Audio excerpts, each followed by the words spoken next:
میرے پیارے محترم بھائیوں، یہ قربانی کیا ہے؟ یہ ابراہیم علیہ السلام کی سنت مبارکہ ہے۔ پھر صحابہ نے پوچھا یا رسول اللہ ہمیں اس میں کیا ثواب ہے؟ تو آقا علیہ السلام نے فرمایا کہ اس جانور کے ہر بال کے بدلے تم کو نیکی ہے۔ تو فرمایا اون کے بارے میں یا رسول اللہ؟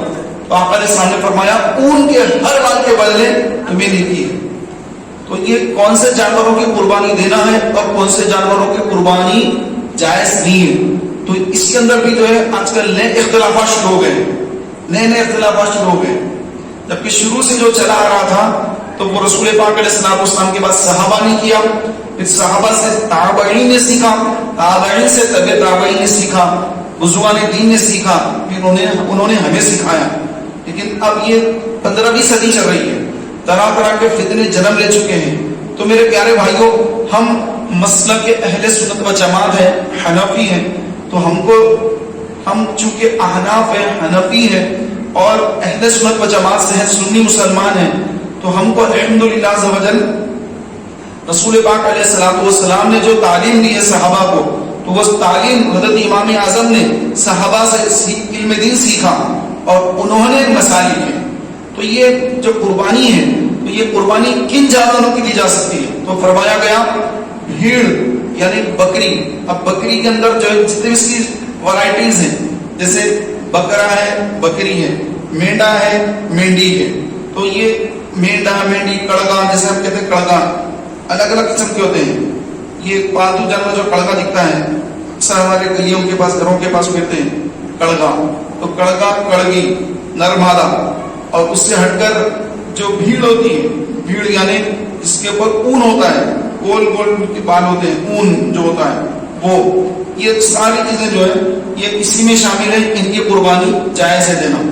اس سے ہٹ کر بیل ہے، بیل نر مادہ، اور کھلگا بھی جو ہے اس کی بھی جائز ہے۔ اس سے ہٹ کر بھینس جس کا گوشت بڑا خراب ہوتا ہے، بھینس تو بس دودھ کے لیے ہوتی ہے، لیکن اگر اس کی کوئی قربانی دے گا تو قربانی ہو جائے گی۔ اگرچہ کہ ہم بھینس کا گوشت کھاتے نہیں ہیں، لیکن اگر کوئی قربانی دیتا ہے تو شرعی مسئلہ یہ کہ قربانی ہو جاتی ہے، تو اس کی بھی قربانی ہو جاتی ہے۔ تو بکرے کی اور بیل کی۔ اب اس سے ہٹ کر اونٹ ہے، اونٹ کی بھی قربانی ہوتی ہے۔ اونٹ، ان تین جانور، اونٹ نر مادہ، اس کی قربانی ہوتی ہے۔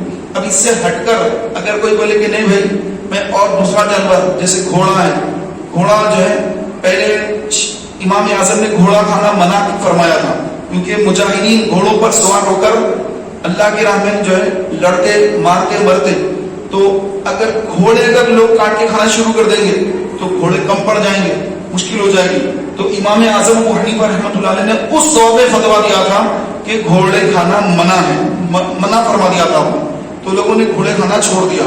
اب یہ ایسا دور ہے کہ گھوڑوں پہ تو جنگیں نہیں ہوتی آج کے دور میں، یہاں سے مار پہ تو میزائل، وہ 2000 کلومیٹر تک میزائل جاتا ہے، تو ابھی گھوڑوں پہ کون لڑ رہا ہے؟ تو ابھی گھوڑے کھانا بالکل جائز ہے، لیکن قربانی گھوڑے کی نہیں ہو سکتی ہے۔ تو جتنے حلال جانور ہیں، حلال تو ہے، لیکن قربانی صرف 3 قسم کے جانوروں کی ہوگی، ایک بھیڑ بکری، دوسرا بیل نر مادہ، اور پھر اونٹ نر مادہ۔ اس کے علاوہ کسی کی قربانی جائز نہیں۔